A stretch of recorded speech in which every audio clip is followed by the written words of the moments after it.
Namasté, bonjour à tous et à toutes. Aujourd'hui, on va parler de l'alimentation yogique et du végétarisme.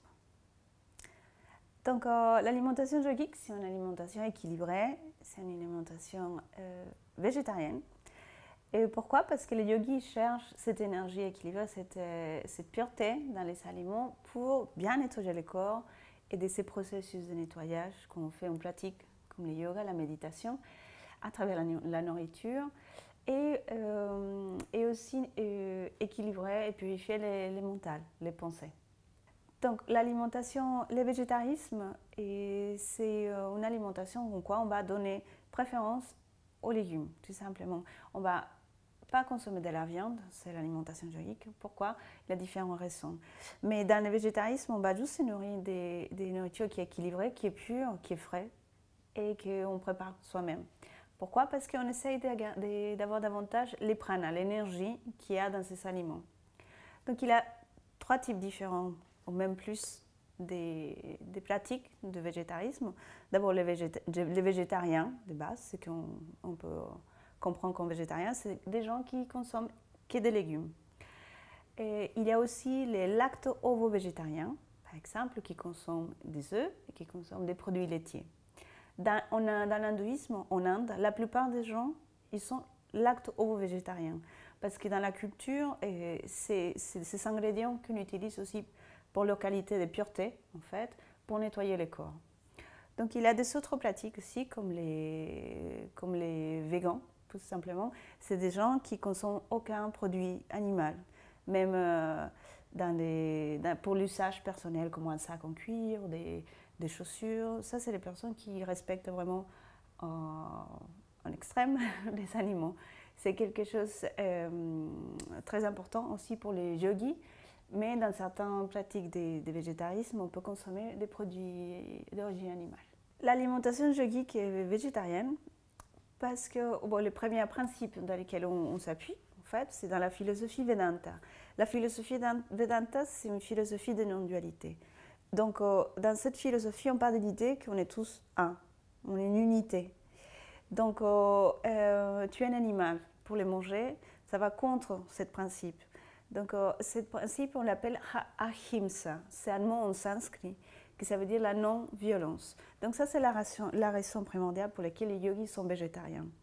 Après, pourquoi est-ce qu'on choisit les aliments? Pourquoi est-ce qu'on mange que des légumes? Et pourquoi de cette façon? Et les aliments, ils vont vous apporter du prana.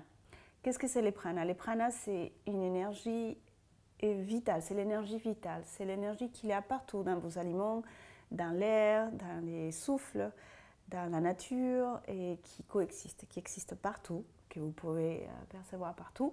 Donc c'est prana et aussi dans les aliments. Quand la nourriture est pure, est saine et équilibrée, il va vous apporter davantage du prana équilibré.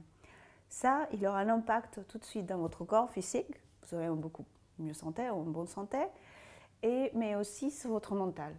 Donc vous avez déjà entendu cette phrase, vous êtes ce que vous mangez. Donc c'est très vrai, c'est vrai, on a tous prouvé ça.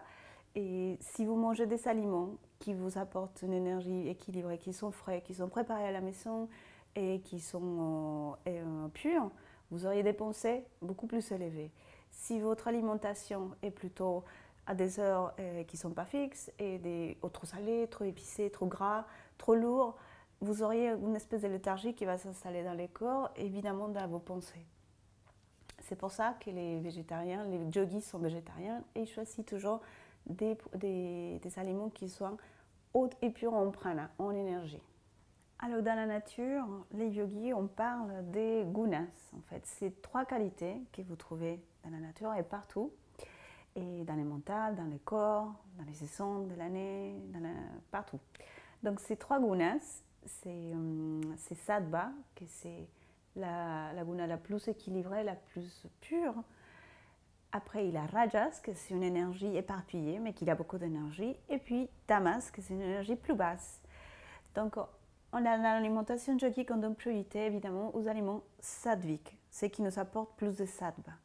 Pourquoi? Parce qu'en mangeant et en consommant des aliments sattviques équilibrés, il aura un impact très positif et très équilibré, très sattvique dans votre corps, votre mental et vos pensées.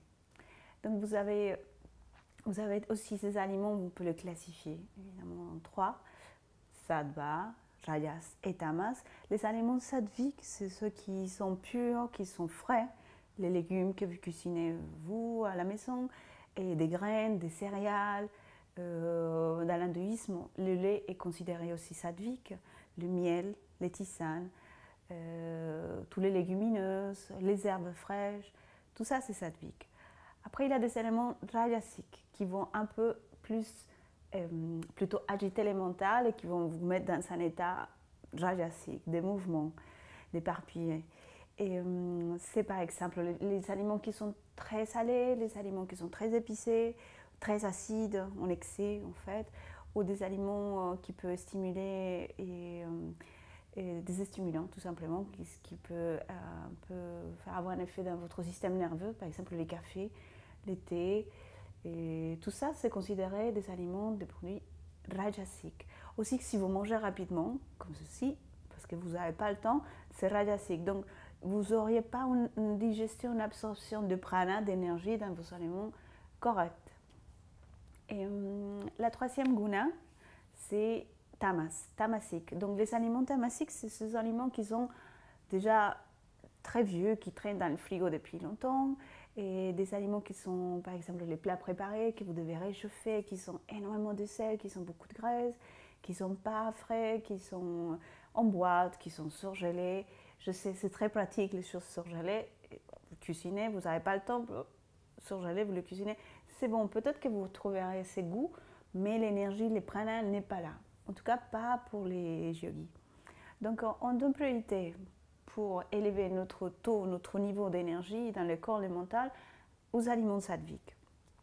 Après, c'est une question d'équilibre, évidemment. Ces trois gunas, ils sont présents partout. Et même vous, dans votre corps, vous pouvez éprouver cette énergie, ces trois différents états d'énergie. Les matins, vous êtes plutôt peut-être rajasique, parce que vous vous levez rapidement, vous devez faire vos activités le plus tôt possible pour être à l'heure, pour être efficace. À midi, après avoir mangé, peut-être au cours de la journée, vous sentirez une énergie plutôt sattvique, parce qu'il y a la lumière du soleil, parce que vous êtes dans vos activités, vous avez déjà entamé la journée et vous êtes bien. Les soirs, vous allez trouver cette énergie dans votre corps tamasique, donc le corps il devient un petit peu plus, on va dire, fatigué déjà, parce que c'est la fin de la journée, il se prépare tout simplement, tout naturellement au repos. Donc ça, c'est un état tamasique. Vous pouvez trouver ces trois états aussi comme exemple dans un pommier, tout simplement un arbre. L'arbre, le pommier, quand il donne une pomme et qui est un peu verte et qui est acide, qui n'est pas mûre, qui n'est pas prête à manger, c'est une pomme rajasique. Après, quand la pomme devient mûre et qui est rouge, qui tombe, et qui est croquante et que la chair est ferme et qui est sucrée, c'est une pomme sattvique, sattva. Mais si la pomme tombe par terre, on ne la ramasse pas, elle commence à pourrir par terre et commence à faire des champignons et à devenir toute molle et très, très acide, et avec un goût pas agréable du tout, c'est tamasique. Donc ça ne vous apporte pas cette énergie. Donc vous voyez, les trois énergies, il n'y a pas une qui est mieux que l'autre. Les trois coexistent, mais en priorité évidemment au sattva, au sattvique, dans tout. Ce n'est pas que la nourriture que vous donnez à votre corps physique, c'est la nourriture aussi que vous donnez à votre mental. Les aliments, c'est aussi les choses que vous lisez, les conversations à lesquelles vous participez, et la compagnie des gens autour de vous, si c'est sattvique, rajasique, tamasique. Donc donnez priorité à vos lectures, à vos pensées et à votre alimentation évidemment vers les sattvas. Puis après, si on décide un peu d'adopter ce régime végétarien, c'est très important d'être conscient que ça doit être progressif. En fait. On ne peut pas changer notre alimentation d'un jour à l'autre, surtout si on a des habitudes qui sont vraiment opposées au végétarisme.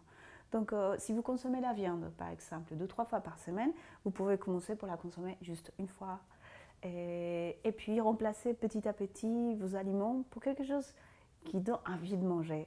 Donc, manger, ce n'est pas que nourrir le corps et le mental. Ceci est un plaisir. Et ce plaisir, ça vient aussi par le partage. Donc, c'est important que si vous préparez vos aliments, que vous les partagez. C'est une bonne occasion précisément pour rajouter ou changer un peu vos habitudes alimentaires. Donc vous préparez quelque chose qui vous fait plaisir. Préparez des pommes de terre, des légumes, mettez un peu du beurre, un peu de basilic, des herbes fraîches. Et ça change un peu petit à petit la façon de vous manger. Mais si en plus vous invitez quelqu'un que vous aimez bien, un ami, et quelqu'un, même c'est l'occasion peut-être d'inviter les voisins et partager quelque chose avec eux, ça donne un autre sens à la nourriture aussi. Donc ça a un sens de partage et c'est beaucoup plus drôle de partager que de manger tout seul notre plat hyper sain à la maison. Donc n'hésitez pas à inviter des gens, n'hésitez pas à partager ça avec les gens que vous aimez. Et petit à petit, vous allez intégrer des bonnes habitudes dans votre vie quotidienne. Donc ça commence par les pranas que les aliments projettent en fait, qui projettent et que vous recevez, c'est les légumes frais. Allez au supermarché, prenez un peu de temps, prévoyez vraiment. Et c'est au moins une demi-heure, une heure de votre journée, de votre semaine. On peut toujours s'organiser et trouver les moments. Il n'y a rien de plus important que votre alimentation. Vraiment, il y a beaucoup de choses dans lesquelles on peut s'aider de la discipline, les pratiques pour améliorer la qualité de vie, les pensées, élever les pensées et arriver à ces points, à ce niveau d'équilibre, de pureté. Mais l'alimentation est très très importante. Donc la manière dont vous consommez vos aliments, c'est aussi très important. Prenez le temps de vous asseoir, d'avoir un contact visuel avec votre nourriture, d'avoir cette conscience que cette nourriture vous apporte les prana, l'énergie qui vous fait vivre. Donc ça va nourrir votre corps, ça va nourrir votre mental. Et sentez juste visualiser quand vous regardez votre assiette, qu'est-ce qu'il y a, qu'est-ce qu'il vous dit, qu'est-ce qu'il vous donne. Ça passe déjà par les visuels, que ça soit joli, que ça soit bien décoré, que ça soit des couleurs différentes, des légumes de différentes couleurs, ça donne envie de manger, c'est très important.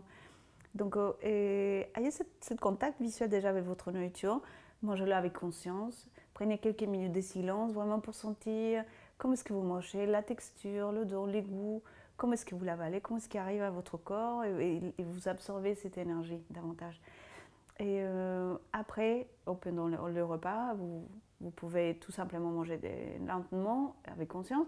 Et à la fin du repas, c'est recommandé de rester au moins 10 minutes assis. Pourquoi? Parce qu'on absorbe bien les aliments, on n'est pas pressé, on n'est pas dans la projection de qu'est-ce qu'on va faire après. On est là, au moment présent. Donc c'est important de manger à des heures régulières, de manière consciente. Si vous voulez vraiment absorber au maximum votre prana, votre énergie, élever votre mental et avoir une bonne digestion.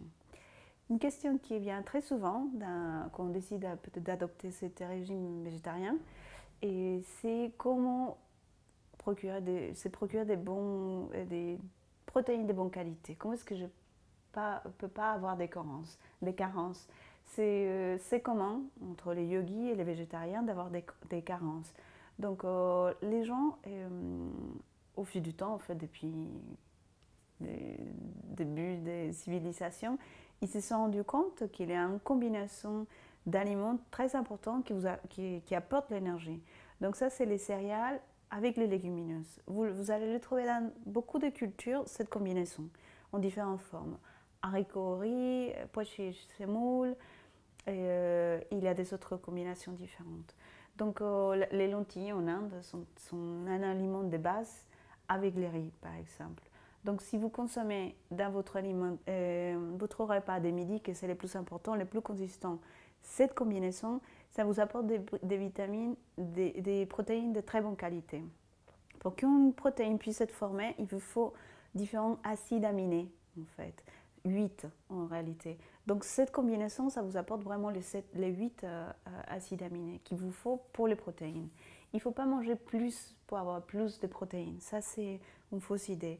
Donc il faut juste, surtout, varier votre alimentation. Vous consommez votre légumineuse avec votre céréale, par exemple, mais vous variez aussi avec ce qui accompagne cette combinaison. Les légumes de saison, pour les vitamines, pour les minéraux.